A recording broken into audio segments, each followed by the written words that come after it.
As we were heading out of here last night, the news broke out of Baton Rouge about Myles Brennan. Another blow to his opportunity to lead this LSU Tiger team. Scott Rabalais covers the team down there, writes a column for The Advocate. Scott, great to see you last week. I had a feeling we'd be talking to you very, very soon once the dust settled elsewhere. Good afternoon, and give us the latest on what all this means to the Tigers. Yeah, Paul, it was good to see you as well at Media Days. Myles Brennan, who's it's supposed to be a battle for the starting quarterback spot between him and Max Johnson. Myles is the senior. Max is the sophomore who started the last two games last year. Of course, Myles was coming off that abdominal muscle tear he suffered in the Missouri game week 3 last year, but was fully recovered. But yesterday morning, he suffered a broken bone in his left arm. It's been reported a humerus bone in his left arm. He's undergone the surgery this morning. Don't have any reports on how that went just yet, but he was scheduled to undergo surgery this morning. And as a result, he's going to be out for an undetermined amount of time. Orgeron this morning naturally named Max Johnson the starter for the season opener against UCLA on September 4th.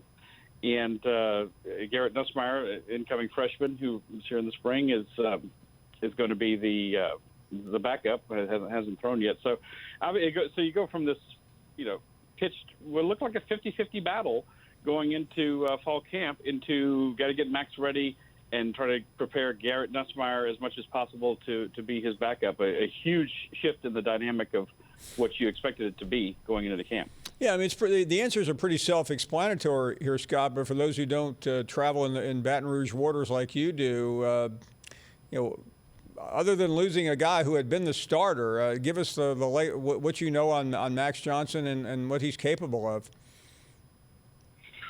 Well, Max had a lot of supporters to retain the starting job.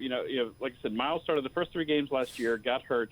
TJ Finley started the next 5 games as a freshman, was somewhat ineffective, and Max Johnson replaced him for the Florida game and the Ole Miss game last year. TJ Finley has since transferred to Auburn, so he's not an option either. People were wondering, I remember there was another quarterback. Well, he's not there anymore. Myles is more the pocket passer, not so much a kind of a statue like people might remember Zach Mettenberger was, but definitely didn't have the mobility that Max Johnson has, that run pass threat that Johnson has. So that was something in his favor. Myles had maybe a slightly stronger arm, but Max, of course, got the great pedigree. His dad was an NFL quarterback and all this stuff. So now I think, and Coach Orgeron addressed this on a radio show this morning.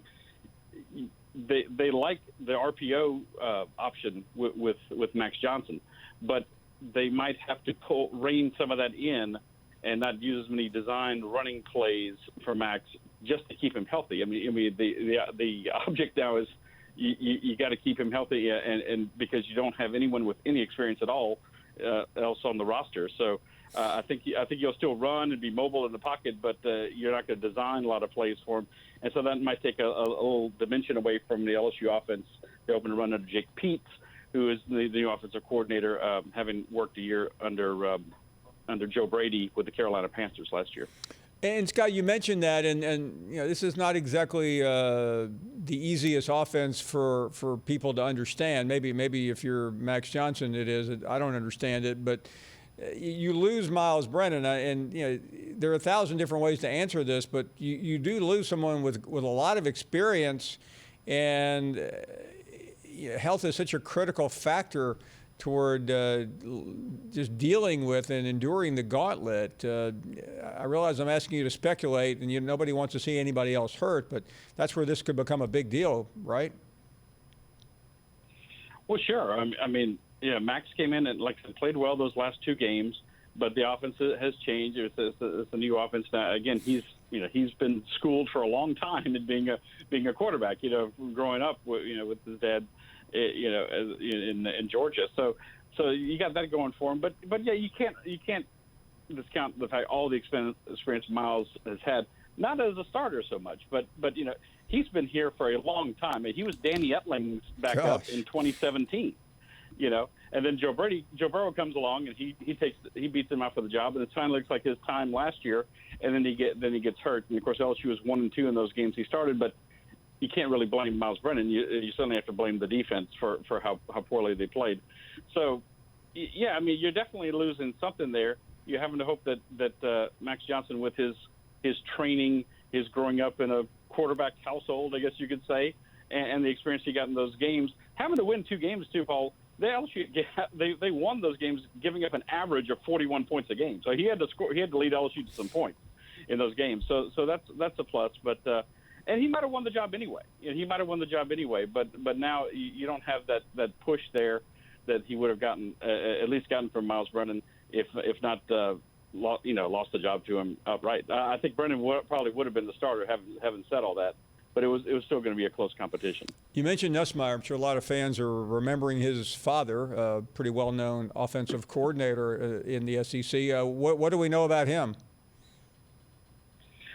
Well, he's another guy, I think, probably in that mold a little bit of Johnson. We saw a little bit of him in the spring practice. He looked, green. He threw some couple of interceptions and some passes that made you look like he's not quite ready.